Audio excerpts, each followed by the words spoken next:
خواجہ صاحب کی تربت پہ فاتحہ پڑھنے کے بعد کسی کی بہن کو گندی نگاہ سے دیکھتا ہو، خواجہ صاحب کی تربت پہ فاتحہ پڑھنے کے بعد کسی سے ٹھگی کرتا ہو، بے ایمانی کرتا ہو، پہلے صرف اللہ اور رسول اللہ کا مجرم تھا، اب خواجہ معین الدین چشتی کا بھی مجرم ہے۔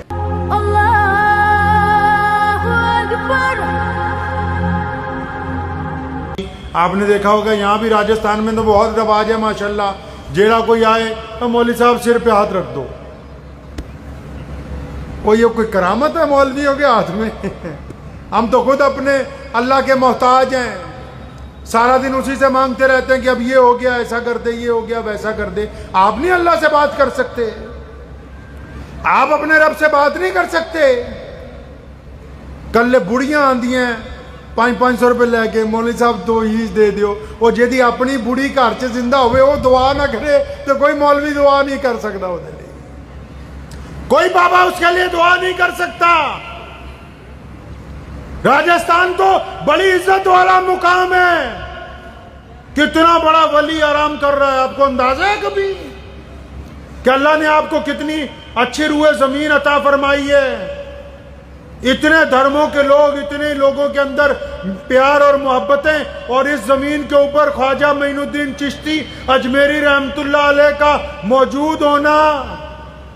کئی کہتے ہیں دیوبندیوں کو پیروں سے کچھ لینا دینا نہیں، میں تو جتنی دفعہ بھی نکلا ہوں تو اجمیر شریف رات کو رک کے نکلا ہوں۔ لیکن ایک بات تمہیں آج بتاتا چلوں، لوگوں کو بہت شوق ہے یہاں فتوے کرنے کا، مسئلہ کرنے کا۔ میں آپ کو مزے کی بات بتاتا ہوں کہ جو بندہ اجمیر شریف جاتا ہو، کلیر شریف جاتا ہو، سرہند شریف جاتا ہو، نظام الدین جاتا ہو، یا اور کوئی غیر مسلم لگا لیں، وہ اپنے کسی مذہب کی عبادت گاہ میں جاتا ہو، اگر جیسا جاتا ہو ویسا ہی آتا ہو، پھر اس کا جانا نہ جانا ایک برابر ہے۔ اور جو خواجہ صاحب کے چلا گیا، خواجہ صاحب کے اورنگزیب گیا تھا ایک دفعہ، نام سنا اورنگزیب عالمگیر کا؟ اورنگزیب عالمگیر کے دربار لگا ہوا تھا، ایک بہروپیہ آ گیا، بہروپیہ کہنے لگا بادشاہ مجھے بہت کچھ چاہیے لیکن میں تیرے سے مانگوں گا نہیں، میں اب بھیس بدل کے آؤں گا، اگر تو مجھے پہچان جائے تو میں ہار گیا، اور اگر تو نے مجھے نہیں پہچانا تو تو ہارا، پھر جو مانگوں گا تجھے دینا ہوگا مجھے۔ اورنگزیب نے شرط لگا لی کہ ٹھیک ہے۔ 6 مہینے بعد آیا، فوجی بن کے بھرتی ہو رہی تھی ٹریننگ کے لیے، بادشاہ خود بیٹھا کرتے تھے کرسی لگا کے، جب وہ آیا سامنے، وہ بادشاہ کہنے لگا عبد الرحمن وہ تنو یار اسی پہچان لے، آپ پکڑ 2 دینار گھر جا واپس۔ سال بعد پھر ٹیچروں کی بھرتی ہو رہی تھی، بڑھیا مولوی بن کے، شیروانی پہن کے، اچھا استاد بن کے آیا، انٹرویو چل رہے تھے، جب اس کی باری آئی اس نے سوچا اب نہیں پہچانے کا، بادشاہ نے شکل دیکھتے ہی، بادشاہ بھی ایسے ہوا کرتے تھے، شکل دیکھتے پہچان لیں، عبد الرحمن یار تو وہی نہیں بہروپیہ، یہ 2 دینار پکڑ چل گھر کو چل۔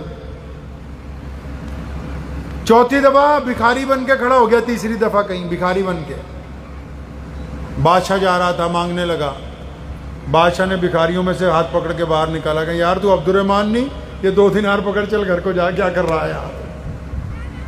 بات آئی گئی ہو گئی۔ کئی سال بعد بادشاہ کہیں جا رہا تھا دکن کی طرف،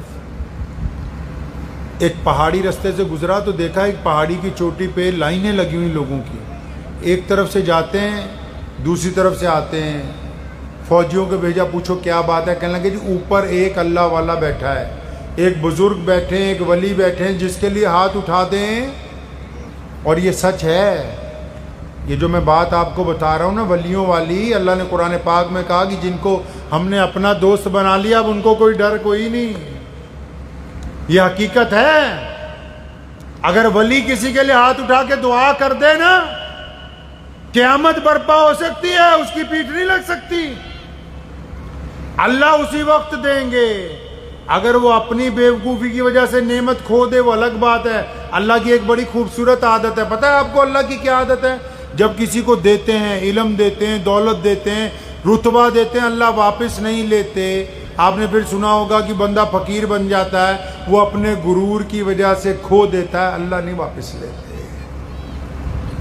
تو بادشاہ کو جنرل نے آ کے کہا کہ جناب اوپر ایک ولی ہے، آپ بھی کہو دعا کرا لیں، جہاں جا رہے ہیں فتح ہو جائے۔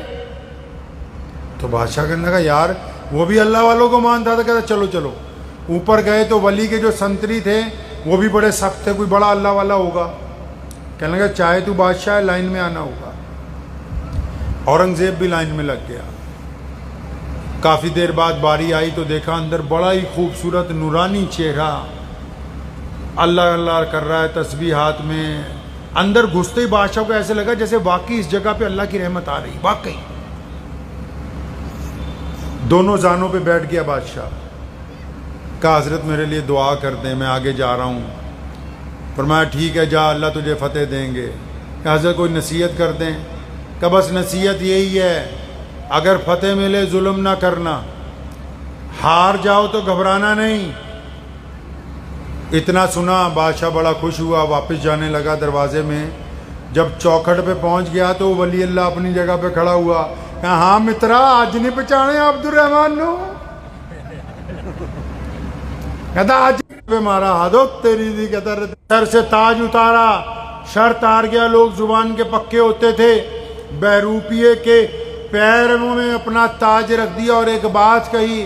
کہتا آج تو شرط جیت گیا ہے, یہ تو کچھ بھی نہیں جو تو نے مانگا ہے. اس نے الگ انداز میں بادشاہ کو بلایا. کہا ادھر آؤ, واپس اٹھا اپنا تاج یہاں سے, بھاگ.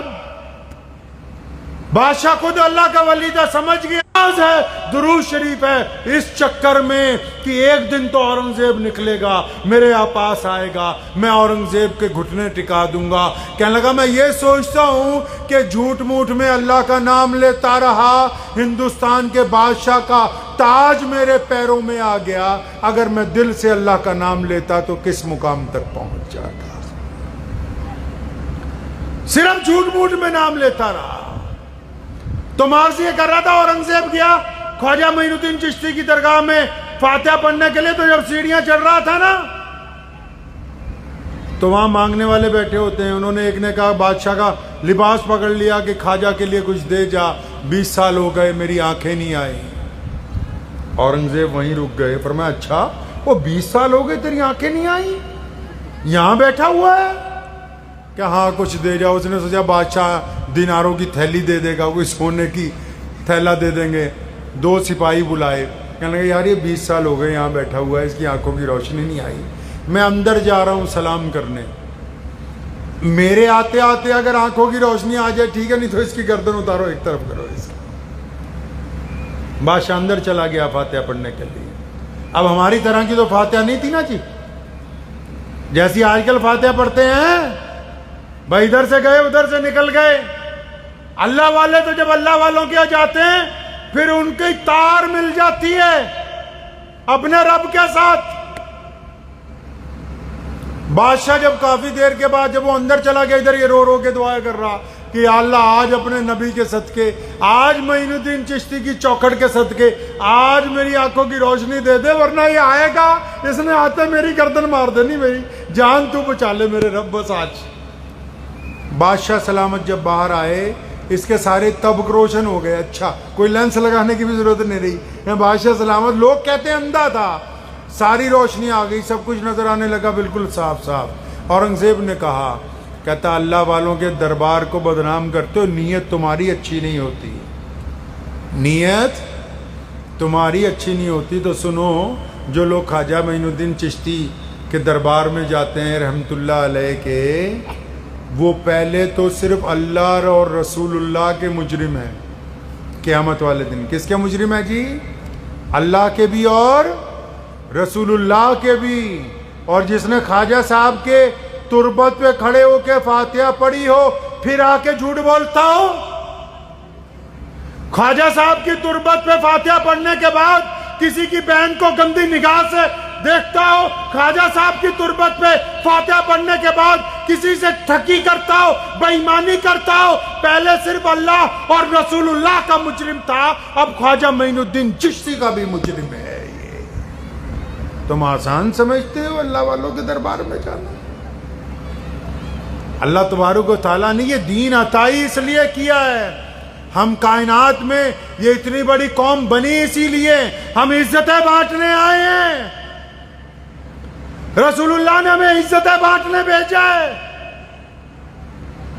اسلام یہ تو نہیں کہا کہیں قرآن میں لکھا کہ پوری دنیا مسلمان ہو جائے، لیکن نہیں، اسلام یہ چاہتا ہے کہ عبد الرحمن اگر سڑک پہ چلتا ہو تو اس محلے کی غیر مسلم بیٹی بھی یہ کہتی ہو کہ یہ میری طرف گندی نگاہ سے نہیں دیکھتا۔ ہم سب اسلام کی تصویر ہیں، اسلام کی تصویر بنانے کے لیے کسی اچھے آرکیٹیکٹ کی ضرورت نہیں۔ آپ نے کیا سوچا یہ مولوی صرف اسلام کے ٹھیکیدار ہیں؟ اپنے موبائل میں اپنی سیلفی لے کے اپنی فوٹو کھینچ لیں۔ آپ اگر سچ بولتے ہیں تو مسلمان، اور بولو مسلمان سچے ہیں، آپ جھوٹ بولتے ہیں تو پھر مسلمان کیسے ہیں؟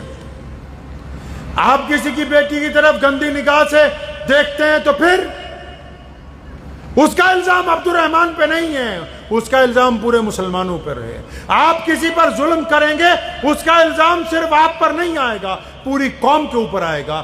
آپ اگر کسی کے ساتھ ملاوٹ کریں گے، آپ اگر بے ایمانی کریں گے، آپ اگر جھوٹ بولیں گے تو پھر پوری قوم کے اوپر الزام آئے گا۔ پتہ لگا کہ یہ جتنے لوگ بیٹھے ہیں، چاہے داڑھی والے ہیں یا بنا داڑھی کے، نمازی ہیں یا غیر نمازی ہیں، امیر ہیں یا غریب ہیں، ان کی تصویر ان کے غیر مسلم دوستوں کے نزدیک اسلام کی تصویر ہے۔ کس کی تصویر ہے جی؟ اسلام کی تصویر ہے۔ اس تصویر کو خوبصورت کس کا بنانا کام ہے؟ ہمارا خود کا، کوئی باہر سے نہیں آئے گا بنانے کے لیے۔ اسلام نے کہا کہ تعلیم کا نظام اچھا کریں، آپ کہہ رہے ہیں کوئی اور آ کے کر دے۔ قرآن پاک کی ابتدا میں قرآن کی جو پہلی آیت نازل ہوئی، آپ کو پتہ ہے پہلی آیت میں نہ نماز کی بات ہے، نہ روزے کی بات ہے، نہ حج کی بات ہے، نہ مسجد کی بات ہے، نہ داڑھی کی بات ہے۔ قرآن نے کہا اقرا بسم ربک الذی خلق۔ قرآن نے پہلا شبد جو لکھا اقرا مطلب پڑھو اپنے رب کے نام سے۔ کون پڑھو؟ لڑکے وہ بھی پڑھو، لڑکیاں وہ بھی پڑھو۔ اللہ نے کہا، رسول اللہ صلی اللہ علیہ وسلم کی حدیث میں موجود ہے، رسول اللہ نے فرمایا کہ تعلیم فرض کر دی گئی۔ کیا کر دی جی؟